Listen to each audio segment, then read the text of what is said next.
शेतकरी बांधवांनो, आपण बऱ्याच ठिकाणी पाहतो की आता देशी बियाणे संवर्धनाचे जे आहे ते उपक्रम वेगवेगळ्या NGOच्या माध्यमातून जे आहे ते राबवले जातात. जसं राहीबाई पोपरेंना सुद्धा जो आहे तो मोठा पुरस्कार या माध्यमातून मिळालेला. तर ह्याचे काय फायदे आहेत? आपले जे काही जुने पारंपरिक जे काही वाण होते तर त्यांची काय वैशिष्ट्ये आहेत? कीड रोग व्यवस्थापनाच्या अनुषंगानं किंवा हवामान अनुकूल ते कशा पद्धतीनं वाण आहे, तर ह्या सगळ्या बाबींचा जो आहे तो या ठिकाणी प्रयोग जो आहे तो एक BSc ॲग्री झालेले प्रगतिशील शेतकरी महोदयांनी केला आहे. सोबतच जे आहे ते जे काही बहुस्तरीय पीक पद्धती आपण म्हणतो, मल्टीलेअर फार्मिंग आपण म्हणतो, तर त्याचा सुद्धा अवलंब या ठिकाणी केला आहे. त्याचे काय फायदे आहेत? तर या सगळ्या बाबी ज्या आहेत त्या आपण समजून घेऊ. या ठिकाणी आदरणीय सहाय्यक कृषी अधिकारी आदरणीय काकडे साहेब सुद्धा आहेत. तर जाधवजी, तुमचं पूर्ण नाव सांगा, तुमचा मोबाईल नंबर सांगा, तुमचं गावाचं नाव सांगा, काय काय प्रयोग केले त्या संदर्भात तुम्ही माहिती द्या. रामकृष्ण हरी. माझं नाव माऊली गोविंदराव जाधव, गाव सातेफळ, तालुका अंबाजोगाई, जिल्हा बीड. मोबाईल क्रमांक आहे 82 088 400 25. तर माझी जी एकंदरीत पूर्ण एकत्र कुटुंब पद्धतीची जी सेंद्रिय शेती आहे, तर एकूण क्षेत्र आहे 32 एकर. आणि ही सगळी शेती जी आहे तर ती मराठवाड्यातील लोकल लँड रेसेस जे काही आहेत तर देशी बियाण्यावरती आधारित आहे. कारण मराठवाड्यामध्ये दर 2 ते 3 वर्षांनी या ठिकाणी दुष्काळ हा 5वीला पुजलेला असतो आणि ॲव्हरेज रेनफॉल जे आहे ते साधारणतः 500 ते 550 मिलीमीटर या रेंजमध्ये या ठिकाणी रेनफॉल होते. आणि त्याचबरोबर इथले जे काही ॲक्वाफर्स आहेत, पाण्याची जी संरचना आहे तर ती तेवढं जास्त काळ पाणी या ठिकाणी टिकत नाही. जानेवारी महिन्याअखेर किंवा डिसेंबर महिन्याअखेर काही वेळेला या ठिकाणी पाणी संपतं आणि पीक जे आहे तर ते ऐन दाणे भरायच्या अवस्थेमध्ये अडचणी निर्माण होतात. आणि हायब्रिडच्या तुलनेमध्ये जर देशी बियाणे पाहायला गेलं तर हे पाण्यासाठी, कीड रोगांसाठी आणि स्थानिक हवामानातील बदलांच्या परिस्थितीला काटक अशी पिकं आहेत. आपण पाहू शकताय की या पिकाला भळी मोठ्या प्रमाणात पडलेल्या आहेत आणि पीक जे आहे ते अजून पूर्ण दाणे भरण्याच्या अवस्थेत आहे. तर ह्या पिकाला साधारणतः डिसेंबर महिन्याअखेर पाणी मिळालेलं होतं आणि अशा पद्धतीचे दाणे भरलेले आहेत. याच उलट आपण उलट पक्षी जर हायब्रिड बियाण्याचा जर विचार केला तर अशा पद्धतीचे दाणे भरलेले नसते, कणसं जे आहे ते मुकी राहिली असती. आणि याचबरोबर आपण हे मल्टीलेअरचं जे काही मॉडेल आहे, खालच्या बाजूला लाल बुडाचा पालक, वरी बाजरी आणि त्याचबरोबर पिवळी, अशा पद्धतीने या ठिकाणी पिकांचं जे काही नियोजन आहे तर त्या पद्धतीने केलेलं आहे. यामध्ये जवळपास मराठवाड्यातले 82 प्रकार जे आहेत त्यामध्ये भाजीपालावर्गीय असतील, डाळवर्गीय असतील, कडधान्यवर्गीय असतील, तेलवर्गीय असतील, अशा सगळ्या पिकांचं आपण या ठिकाणी व्यवस्थापन आणि त्या पद्धतीनं टप्प्यानं लागवड करतोय. आणि महत्त्वाचं म्हणजे जे बियाणं लोप पावत चाललेले आहेत, जसं आपण कामखेडा मिरची, या मिरचीचं नाव 15 वर्षाखाली ही मिरची बुडाली आणि आज पण या मिरचीचं नाव स्थानिक बाजारपेठेमध्ये आहे. अगदी पूर्वेला हैदराबादपर्यंत आणि पश्चिमेला बार्शी सोलापूरपर्यंत या मिरचीचं नाव आजही बाजारामध्ये घेतलं जातं. कारण ही मिरची जी आहे तर ती बोकडा असेल, चुरडामुरडा रोग असेल तर या रोगांना काटक होती.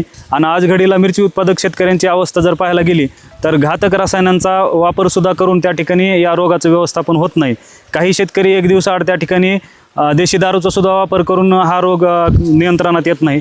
तर ही मिरची शेतकऱ्याच्या शेतामध्ये त्या काळी त्याच्या संसाराला हातभार तर लावतच होती, परंतु विक्रीला सुद्धा त्या ठिकाणी शेतकऱ्यांना ही मिरची मिळायची आणि ती अत्यंत जमिनीच्या अंगच्या ओलीवर ती मिरची यायची आणि शेवटपर्यंत ती मिरची शेतकऱ्याला मिळायची. अशा पद्धतीनं आपल्याकडे त्या मिरचीची सुद्धा त्या ठिकाणी जनुकीय शुद्धता जोपासण्याचं काम चालू आहे. त्यामधल्या भेसळी बाजूला काढून ती मिरची आपल्याला शुद्ध कशी मिळेल याकरिता आपण वाटचाल करत आहोत. तर एवढंच काय म्हणजे धान्यवर्गीय पिकांचा विचार करता इतर जे पण काही फळवर्गीय पिकं आहेत तर त्यामध्ये आंब्याच्या 18 प्रजाती आहेत आपल्याकडे. पठाडी चिंच जी लातूर भागामध्ये ज्याला GI मानांकन भेटलं, तर अशा सुद्धा आपण फळवर्गीय पिकांचा या ठिकाणी वापर करत आहोत शेतीमध्ये आणि त्याच्यामधून सुद्धा आपल्याला अर्थकारण हे निश्चित मिळत आहे.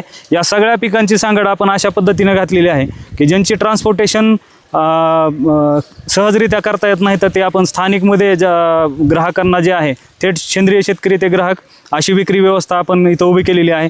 त्यामध्ये प्रामुख्यानं अंबाजोगाई आणि लातूर या 2 ठिकाणी आपले व्हॉट्सअप ग्रुप आहेत. त्याचबरोबर इतर शेतकरी हे आपल्यासोबत आहेत आणि आपण तो माल आठवड्याला 15 दिवसाला त्या ठिकाणी थेट ग्राहकांना पोहोच करतो. त्याचबरोबर B2B हा सुद्धा विषय महत्त्वाचा आहे.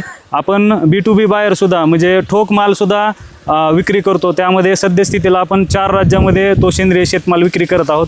हैदराबाद असेल, बँगलोर असेल, विजयवाडा असेल किंवा अहमदाबाद असेल, मध्य प्रदेशचा काही भाग आहे, त्या भागामध्ये UP-मधला मथुरा असेल, तर अशा ठिकाणी आपण आपल्या सेंद्रिय शेतमालाची विक्री व्यवस्थापन सर्टिफाईड बायरसोबत पूर्ण शेतीचं NPOP प्रमाणीकरण करून ह्या पद्धतीनं सुद्धा आपल्या या देशी बियाण्याची वाटचाल एकंदरीत चालू आहे आणि आपल्याला या पद्धतीनं निश्चित न्याय मिळतोय आणि हवामानाच्या बदलाच्या परिस्थितीमध्ये सुद्धा आपल्याला शाश्वत उत्पादन आणि शाश्वत पैसे जे आहेत तर ते त्या पद्धतीनं मिळत आहेत. धन्यवाद. ओके. आता ह्याच्यामध्ये थोडंसं हे जी काही वाण आहेत हां. वेगवेगळ्या प्रकारचे हो. थोडंसं जवळून तुम्ही हे सांगा की काय काय वैशिष्ट्य आहेत ज्वारीमध्ये जे जे काही आहे. हां. तर ह्याचं काय वैशिष्ट्य आहे? तर हा जो आपल्याला दिसतोय तर हा पिवळी ज्वारीचा वाण आहे.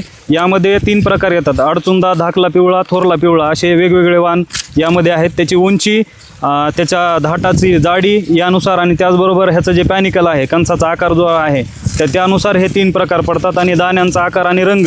तर हा जो हातात दिसतोय तर हा अडचुंदा प्रकार आहे, ज्याची उंची चांगली वाढते. हा अँटी डायबेटिक असलेला वाण आहे, ह्याची हलकीशी कडवट चव असते. रंग ह्या ज्वारीचा पिवळा, कडब्याचाही पिवळा, त्यामुळे पशुधनसुद्धा ह्याला आवडीने खातात.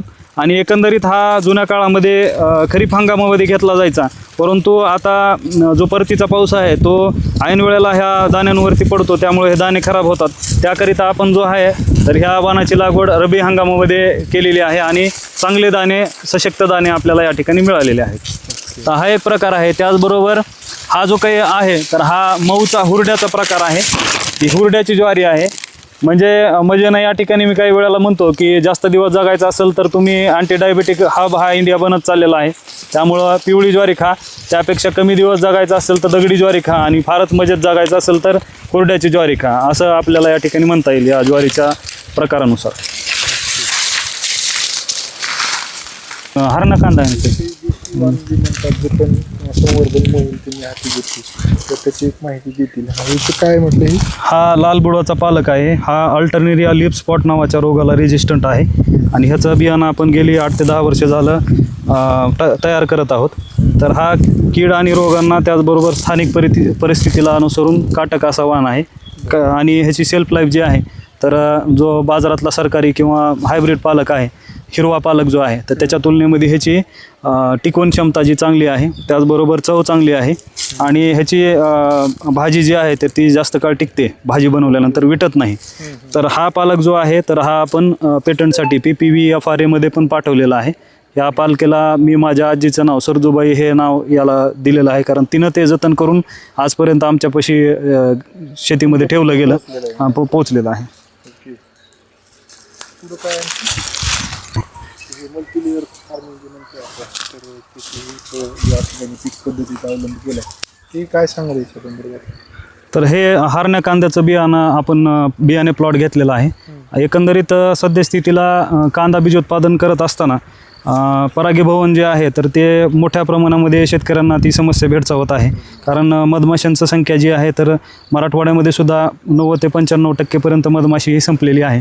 त्याला अनुसरून हे आपलं जे मिक्सड फार्मिंग आहे यामध्ये आपल्याला शेतामध्ये 3 प्रकारच्या मधमाशांच्या स्पेसीज आपल्याला आढळलेल्या आहेत, कारण बऱ्यापैकी आपण जे आहे तर त्या मधमाशांना अनुसरून सगळी व्यवस्था या ठिकाणी आहे. तर ह्याचं परागीभवन जे आहे ते मधमाशांच्या मार्फत झालेलं आहे. बरेच शेतकरी त्या ठिकाणी मधमाशांची चोरी करून आणणं किंवा मधमाशांच्या ठेवणं पेट्या, तर ह्या अतिरिक्त खर्च एकंदरीत आता शेतीमध्ये वाढत चाललेला आहे. तर त्याऐवजी हे फार सोपं झालं की मधमाशा भरपूर प्रमाणामध्ये याच्यावरती आल्या होत्या. तर हा हरणा कांदा गावरान कांद्याचा प्रकार आहे, त्याचा आपण गोट घेतलेला आहे. इथं जे काही क्रॉस पॉलिनेशन आहे त्याला अनुसरून एकच प्रकारच्या कांद्याचं आपण बीजोत्पादन या ठिकाणी घेतलेलं आहे. या बाबी आपण जोपासत आहोत. त्यानंतर आपला राजगिरा आहे, पुन्हा देशी गाजराची व्हरायटी आहे, ज्याचं जी लांबी आहे गाजराची ती अत्यंत एवढी छोटीशी आहे. तर एवढ्या छोट्या आकाराचा हा गाजराचा एक प्रकार आहे. त्याचबरोबर मुळ्याचा एक प्रकार आहे. त्याच्या पलीकडे आपण 11 प्रकारच्या यामध्ये केळींचे प्रकार या ठिकाणी घेतलेले आहेत. केळी काही हार्वेस्ट झालेली आहे आणि काही नवीन लागवडसुद्धा आपले या ठिकाणी केलेली आहे.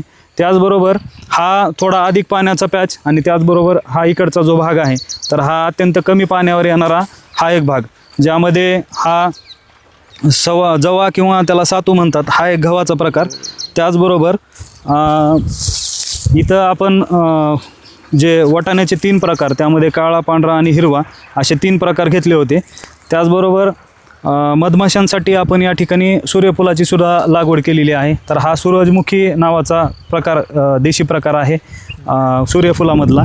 त्याचबरोबर ह्याच्यामध्ये मसूर असेल, लाख असेल, ही सुद्धा पिकं एवढ्या भागामध्ये घेतली होती, ज्याला कमी पाण्यावर येणारी अशी पिकं या ठिकाणी आपण घेतलेली होती. तर अशी एकंदरीत आपल्या शेतामध्ये मक्याचे सुद्धा काही प्रकार आपल्याकडे आहेत, त्याचीही लागवड आपण शेतामध्ये केली होती. तर एकंदरीत 84 प्रकारचे जे काही बियाणे आहेत, तर त्या 82-84 प्रकारच्या बियाण्यांची लागवड आपण एकंदरीत अशा पद्धतीने घेतलेली आहे. त्याची जनुकीय शुद्धता, त्याचं आयसोलेशन डिस्टन्स असेल, या बाबी पण आपण या ठिकाणी विचारात घेऊन त्यावरती सातत्यपूर्ण या ठिकाणी प्रयत्न करत आहोत. ओके, म्हणजे देशी बियाणे आणि ह्याच्यात थोडंसं सायन्सचा सुद्धा सगळा जो आहे तो सांगड घालून जे आहे ते हो. कीड रोग अन्नद्रव्य व्यवस्थापनाच्या अनुषंगाने जे आहे ते आपण हा एक डेमो प्लॉट किंवा मॉडेल प्लॉट जो आहे तो नक्कीच यामध्ये ॲग्रो इकॉलॉजी आणि केअरफुल इरिगेशन हा सगळ्यात महत्त्वाचा भाग आहे. आणि पाण्याचं जे काही पूर्वी आपल्याला जानेवारी महिन्यापर्यंत पाणी जे मिळत होतं, पाण्याची उपलब्धता होती, तर ती आता दिवसेंदिवस वाढत चाललेली आहे. आज घडीला सुद्धा शेतामध्ये पाणी उपलब्ध आहे. तर येणाऱ्या काळामध्ये हे जर जून महिन्यापर्यंत गेलं तर आपण हा एक आयडियल फार्म या ठिकाणी मानू शकतो की आपल्या केअरफुल इरिगेशन वापर केल्यामुळं आपल्याला पाण्याची पातळी ही निश्चित वाढलेली दिसेल. काकडे साहेब काय सांगाल, हे काही अशा पद्धतीचं जो काही अवलंब केला तर काय शेतकऱ्यांना महत्त्वाचं जे सध्या विषमुक्त अन्न खाण्याच्या दृष्टीनं आणि देशी जे वाण आहे सकस आहार, याच्यामधून न्यूट्रिशनल व्हॅल्यू त्याची चांगली आहे, हे ह्याने टिकवून ठेवलं आहे.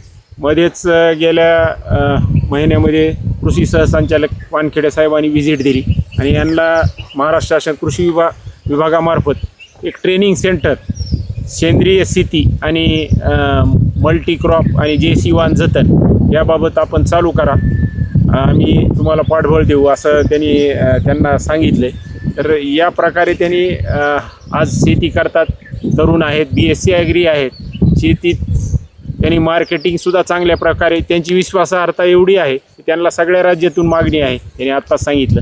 तर अशा सर्व गोष्टीचा एकंदरीत विचार करता जे काही आता सध्या चाललेलं आहे आपलं आरोग्याच्या दृष्टीने खेळ चालला आहे सगळा, तर हा थांबविण्याच्या दृष्टीनं ह्या शेतीकडे बघणं आणि आपलं आरोग्य सुधारणं अर्थकारणसुद्धा सुधारू शकतं. हे जे की कीड रोग आणि निविष्ठासाठी मोठ्या प्रमाणावर खर्च व्हायला आहे, आपल्या महाराष्ट्र शासन कृषी विभागानं नानाजी देशमुख कृषी संजीवनी टप्पा 2मध्ये हेच ठरवलेलं आहे, जास्तीत जास्त खर्च कमी आणि उत्पादन वाढ, म्हणजे कमी खर्चात स्वतःच्याच. आता ह्या निविष्ठा स्वतः आपण कुठल्या निविष्ठा तयार करतो स्वतः. आता गोकृपामृत आहे, वेस्ट डिकम्पोजर आहे, सगळ्यात महत्त्वाचं आपण गोठ्यातलं गोमूत्र जे आहे ते वाया जाऊ देत नाहीत. त्याला आपण 16,000 लिटरची टाकी आहे त्यामध्ये, आणि पशुधनाचा कणा किंवा पशुधनाचा वापर जो आहे त्याला आपण 2018 सालापासून बायोगॅस वापरतो आहे.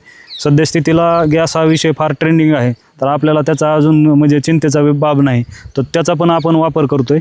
आणि त्या दोन्हीची म्हणजे बायोगॅस असेल किंवा ह्या सेंद्रिय निविष्ठा असतील, 10 ड्रम थेअरीमधल्या बऱ्याचशा बाबी आपण स्वतः बनवतो आहे. काकडे साहेब किंवा कृषी विभागामार्फत आपल्याला लिंबोळी अर्क देण्यात आलेला होता, त्याचासुद्धा आपण prevention is better than cure ह्या म्हणीप्रमाणे सुरुवातीला आपण त्याचा प्राधान्यानं वापर त्या ठिकाणी पिकावर करतो आहे. त्याचबरोबर जे मगाशी निविष्ठा सांगितलं तर त्याचा मडपंपाने आपण वापर करतो आहे, कारण सेंद्रिय निविष्ठा बनवणं आणि ते वापरणं हे फार कष्टाचं काम आहे. भले सेंद्रिय शेतीमध्ये आपण उत्पादनाच्या सगळ्या बाबी बघत गेलो तर शारीरिक कष्ट रासायनिक शेतीच्या तुलनेमध्ये फार जास्त आहे त्याच्यामध्ये.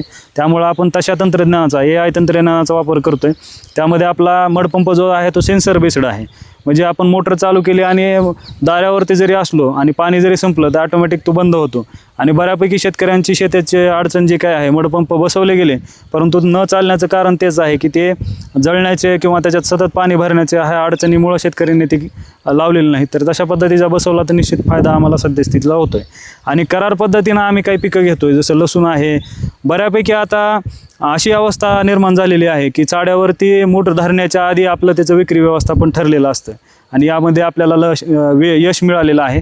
सोयाबीनसारख्या पिकांना आपण फाटा देत आता या पिकांकडे पूर्ण पद्धतीनं वळालेलो आहोत. हळदीसारखं पीक जे आहे, जे वन्यजीव आणि शेतकरी संघर्ष हा मोठ्या प्रमाणावरती मराठवाड्यात आहे, तर त्याला अनुसरून हळदीसारखं पीक, करडईसारखं पीक जे तेलघाण्यावाल्यांसोबत आधीच टायअप असतं आपलं, तर 8,000 रुपये प्रति क्विंटल दर आपला करडईचा ठरलेला आहे. त्याचबरोबर हळदीचं आपण व्हॅल्यू ॲडिशन करून प्रोसेसिंग करून त्या ठिकाणी पावडर बनवतो आणि सद्यस्थितीला 4 राज्यामध्ये आपली हळद जाते. महिन्याकाठी आपण 2 क्विंटल ते 3 क्विंटलच्या आसपास आपण हळदीचं पावडर या ठिकाणी विक्री करत आहोत. तर एकंदर शेतकरी बांधवांना पाहू शकता ॲग्रोइकॉलॉजी म्हणतात म्हणजे कृषी परिसंस्था मध्ये असलेले सगळ्या प्रकारचे मित्र कीटकांचं संवर्धन होऊन सोबतच जे आहे ते देशी वाढते काटक असतात